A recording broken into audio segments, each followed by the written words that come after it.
Kamusta mga idol? PBA update muna tayo.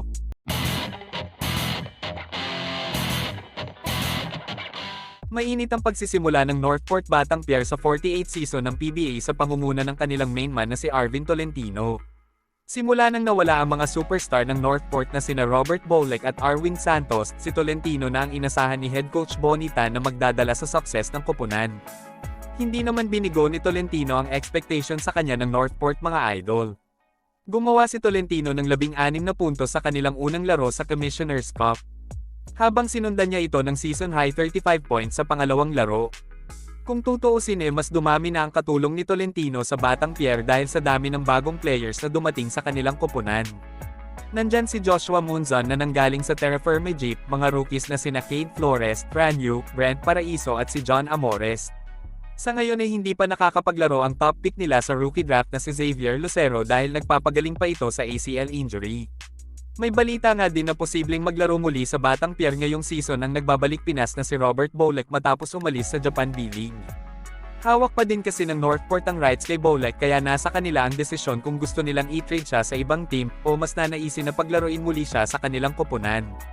Si Tolentino ay kabilang sa pinamigay ng Hinebra sa Batang Pier sa isang lopsided trade para makuha ang serbisyo ng isa pang star player ng Northport na si Jamie Malonzo.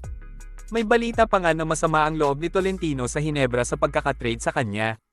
Maganda naman ang naging performance ni Tolentino sa Barangay Hinebra noon dahil nag-average siya ng 11 points per game na hindi naman kalayuan sa average ni Malonzo na 17 points kada laro.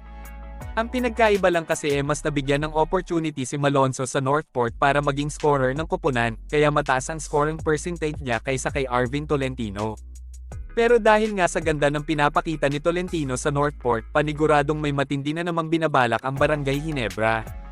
Alam naman natin na matatagalan pa bago makabalik si Jeremiah Gray sa Hinebra dahil sa ACL injury na natamo niya nung kasagsagan ng PBA on tour.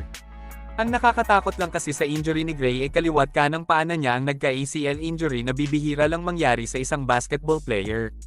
Dahil nga sa pagkawala niya sa Hinebra, posibleng humanap ng player sa ibang team ang koponan sakaling hindi maging maganda ang performance ng Barangay Hinebra ngayong season. Si Gray ay halos kaposisyon din ni Arvin Tolentino kaya may posibilidad na gumawa ng paraan ng Hinebra para maibalik si Tolentino sa kanilang koponan. Alam naman natin na matibay ang relasyon ng Hinebra at Northport pagdating sa basketball. Halimbawa na lang nga ang pag-sponsor ng San Miguel Corporation sa Letra Night sa NCAA, kung saan nagsama-sama sa koponan sina Al Francis Chua na sports director ng SMC, at ang mga coaching staff ng Northport na sina Pido Herencio, Eric R. Ola at Bonnie Tan na kasalukuyang coach ngayon ng Batang Pier. Kaya nga hindi kataka-taka na may ugnayan ng Hinebra at Northport pagdating sa mga blockbuster trade na nangyayari sa PBA.